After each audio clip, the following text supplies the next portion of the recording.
welcome into today's video. Today I'm going to be going over everything that I've enjoyed this year, from books to fashion to movies, all sorts of stuff. So yeah, let's get into it.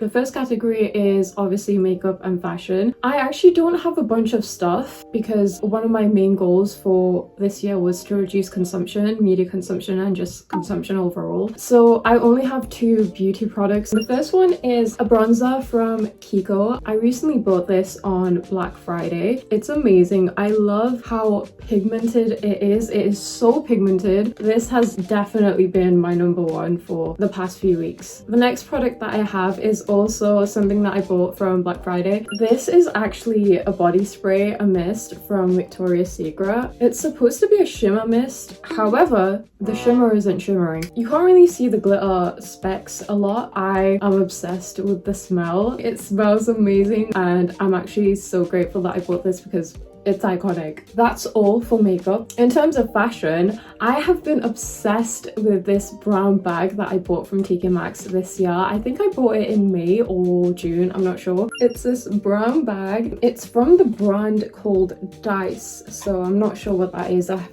never heard of it. I love how long the strap is. It's not too long and it's not too short. It fits perfectly on your shoulder. The next thing that I've been obsessed with is shawls and dupattas. Dupatta, if you don't know what a dupatta is, it's basically a scarf. That's what we call it in our culture. I'm South Asian. This year I have been obsessed with scarves, especially this specific pattern, and I love the tassels. These two are the ones that I have been currently obsessed with. This one more specifically, I've worn this scarf like 10 times this year. You know what's even better? These belong to my mum. They're not even mine, so I'm saving money, reducing consumption, an eco-friendly approach. Okay, and then the last thing that I have in terms of fashion is these boots that I've been obsessed with. This is how they look. Ta-da! Super cute. They are knee-high boots and I ended up buying these from a charity shop. I literally bought these for £2. It's amazing. You know what? Charity shops and thrifting is a gift from God. Moving on to the next category, we have entertainment, which is like TV shows and movies that I've been obsessed with. The first TV show that I started watching this year was Normal People. It was such a ride. Normal People actually came out in 2020, I believe, or 2021, I'm not sure, but it's a very loved series by a lot of people. It's originally based on a book that was written by the author. I don't know what her name is, but long live that author because she's pro-Palestinian, so we fuck with that. It basically explores the dynamic of two teenagers and their relationship. The main protagonist is basically like a loner. Her name is... fuck. What was the name? She has this like fling with one of the popular guys in her school, but they keep it a secret. It's so raw, it's so emotional. You see a lot of abuse, you see a lot of sentimental moments, you see a lot of vulnerability that I love. I think you guys should watch it. It is very depressing and very sad, but my god. The actors were amazing, the writing was great, and there's one song that I ended up becoming obsessed with. The next show that I have is Spy Family. This is an anime. It's an amazing show. It's such a family-friendly, wholesome, slice of life kind of anime, and I love the plot, I love the storyline. It's very straightforward. It's not, you know, too complicated. It's just that show that you can put on whilst you're eating and you'd enjoy it. So I love that show. Okay, moving on to movies. I ended up watching The Hunger Games and I loved all of the movies. The whole message behind capitalism, and it's very relevant in today's society with the whole Palestine situation and, you know, the whole Jeffrey Epstein and the Diddy scandal. It's crazy how much the news just blatantly lies to you. It made me very emotional and very connected to the whole franchise, but it also made me very connected to politics. The Hunger Games had like a huge impact on me. Yeah, I love it. The next movie that I have is Interstellar. Oh my goodness, this is actually funny. I had the biggest beef with this movie for the longest time. I thought it was just overrated. Okay, I've seen Inception, didn't like it.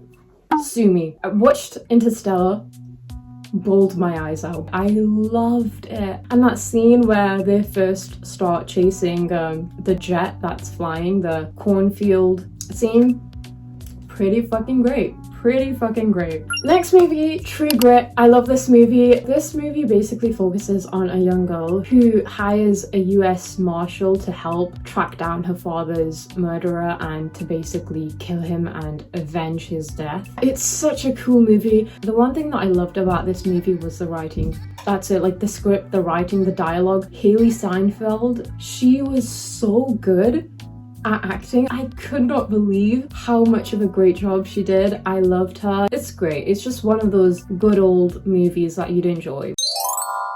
Moving on to books, I have read so many books this year and I'm so proud of myself because that was also one of my goals for this year. Starting off with the first series, it's the Falk of Air series by Holly Black, which consists of The Cruel Prince, The Wicked King, The Queen of Nothing, and then How the King of Elfheim Learned to Hate Stories. That's like an additional add-on. The first three are the main books of the series. It is a young adult fantasy genre. I don't care, I love it. The writing is incredible. I feel like Holly Black does an amazing job with the storytelling. I love her world building, the world that she has created, Elfheim. I have included all of these books that I'm talking about, except from 2, in this video that I created. So if you want to see in depth as to why I love these books, go check out that video. The next book that I have is Powerless. People either love this book or hate this book. It's very problematic. Apparently the author has copied or plagiarized stuff from this book from The Red Queen and The Hunger Games. I don't know.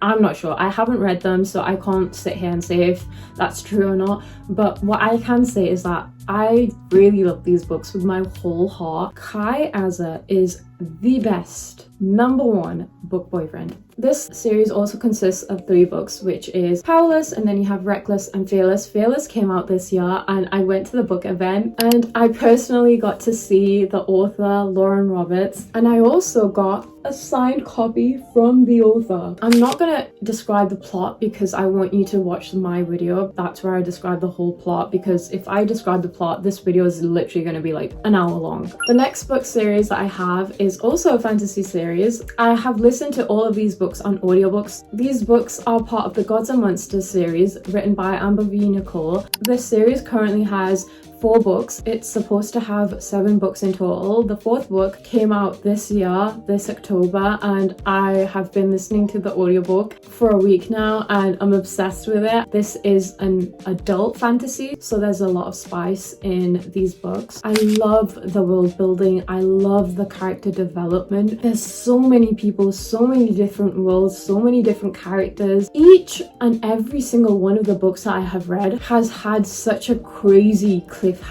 which makes me spiral into questioning where the hell the plot is gonna go. I love the female protagonist. I love Diana. She is such a badass. Another thing that I love is that she's basically ageless. She's immortal. That's what I love. She's not 18 or 16 or 17. She's a grown woman. That's all you need to know, and that's enough for me. I'm obsessed with that. Because one thing that I hate is when the trope is an 18-year-old girl and then like a 250-year-old man. And then the second to last book that I have is The Song of Achilles. I had read this previously. This was my second reread this year. I don't know why. My brain was like, I want to read The Song of Achilles again. Ended up reading it.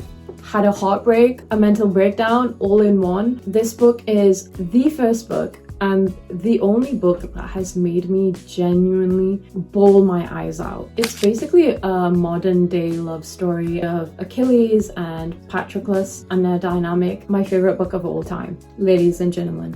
The Song of Achilles. Moving on to the last book that I have loved this year and also my last read of this year. It's the autobiography of Malcolm X. I have been reading this book for at least 3 months now because of how vulnerable certain moments are within this book, and this whole book is based on, you know, segregation and Malcolm X fighting for black rights and fighting for the black community. It's very raw, it's very emotional, it's very, very sad.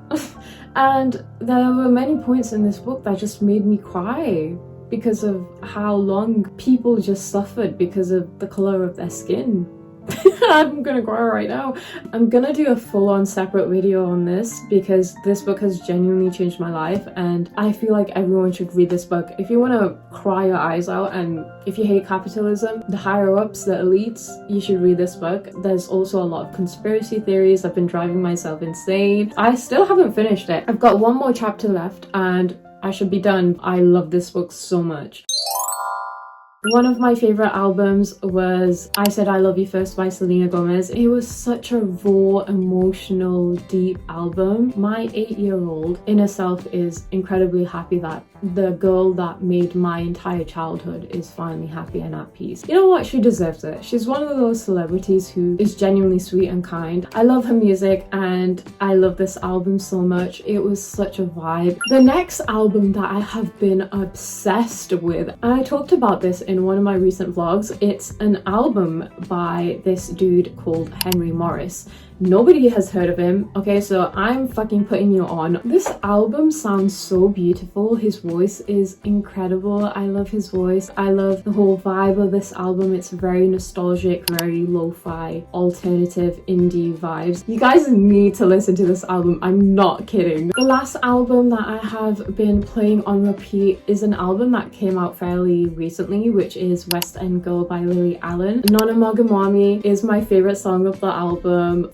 Chan Stan, Madeline, of course, so many others that I can't think of from the top of my head, but I love them all. This was the first album that made me feel sorry for someone. I do feel sorry for her and what she put up with. I think a lot of people, you know, make fun of celebrities, but you don't realize how emotional and how vulnerable you have to be to write songs about your life and your marriage and everything that you went through and all your hardships and share them. I loved her album.